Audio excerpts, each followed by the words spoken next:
एक बार फिर से स्वागत है आप सभी का हमारे YouTube चैनल पे। आज फिर से मैं आप सभी के लिए class 10th social science geography chapter 3 के इंपोर्टेंट प्रश्न उत्तर जो भी आपके अभ्यास में है, आपके बुक में है, उन सभी का उत्तर लेके आया हूं। तो आइए शुरुआत करते हैं सबसे पहले प्रश्न से। सबसे पहला प्रश्न जो है वो बहुवैकल्पीय है, मतलब चार ऑप्शन वाले हैं। तो देखते हैं, नीचे दी गई सूचना के आधार पर स्थितियों को जल की कमी से प्रभावित या जल की कमी से अप्रभावित में वर्गीकृत करना है।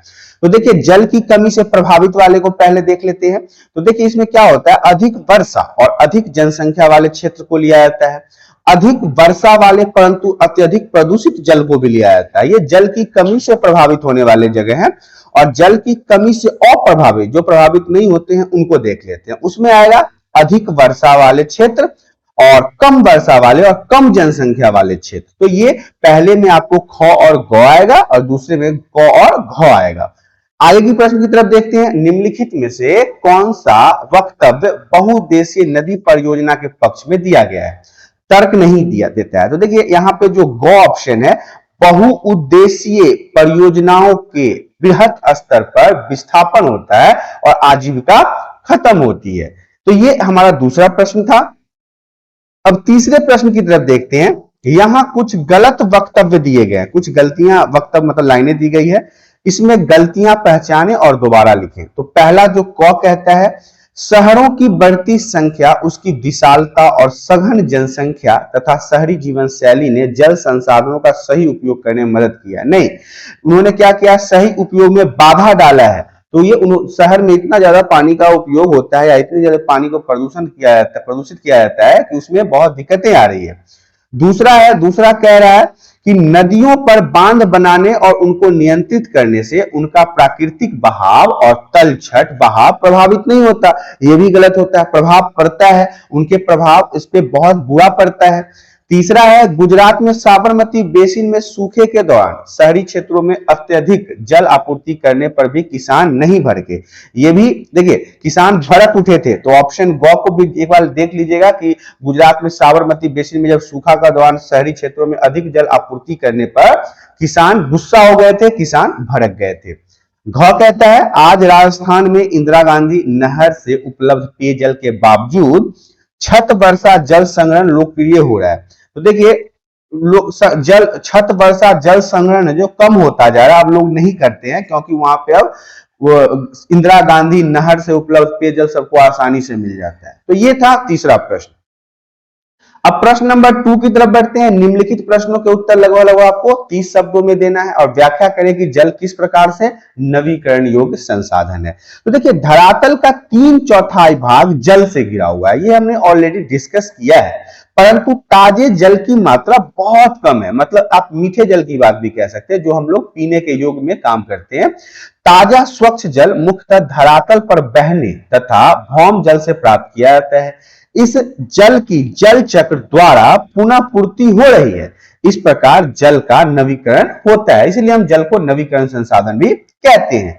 जल चक्र में चलने वाला समस्त जल ही इस बात की पुष्टि करता है कि जल एक नवीकरणीय योग्य संसाधन है। अगले प्रश्न की तरफ बढ़ते हैं। इसी का दूसरा प्रश्न कहता है, जल दुर्लभता क्या है, इसके मुख्य कारण क्या है? तो किसी स्थान पर लंबे समय तक जल की कमी को जल दुर्लभता कहते हैं। एक ऐसा स्थान जहां पे लंबे समय से पानी की कमी हो रही है, उसे आप क्या कहेंगे? जल दुर्लभता कहेंगे। बढ़ती हुई जनसंख्या के कारण अति दोहन और समान वितरण जल दुर्लभता इसके मुख्य कारण है। जब जनसंख्या बहुत ज्यादा बढ़ रहा है तो इस कारण से ही हमारे यहाँ अति दोहन हो रहा है, पेड़ पौधों की कटाई हो रही है, जंगलों की कटाई हो रही है, जिससे पानी की कमी हो रही है। अगला प्रश्न हमारा कहता है, बहुउद्देशीय परियोजनाओं से होने वाले लाभ और हानियों की तुलना करें। तो देखिए, बाढ़ नियंत्रण में मदद, भारी संख्या में लोगों का विस्थापन, लाभ भी है और हानि भी है। जल की कमी वाले क्षेत्रों को जल मिलता है, आजीविका की लेकिन कमी हो रही है। अधिक से अधिक लोगों को पीने का पानी मिल पाता है तो एक बड़ा भूभाग इसमें डूब जाता है, जिससे पर्यावरण को नुकसान भी होता है। अगला प्रश्न हमारा कहता है तीसरा, निम्नलिखित प्रश्नों का उत्तर आपको 120 शब्दों में देना है, जिसमें पहला प्रश्न कहता है राजस्थान के अर्ध शुष्क क्षेत्रों में वर्षा जल संग्रहण किस प्रकार किया जाता है, व्याख्या कीजिए। तो देखिए, राजस्थान के अर्ध शुष्क क्षेत्रों में वर्षा जल संग्रहण निम्नलिखित तरीकों से किया जाता है। लोग अपने घरों में टाका बनवाते हैं, इसमें वर्षा जल का संग्रहण किया जाता है ताकि गर्मी के मौसम में इसका इस्तेमाल किया जा सके।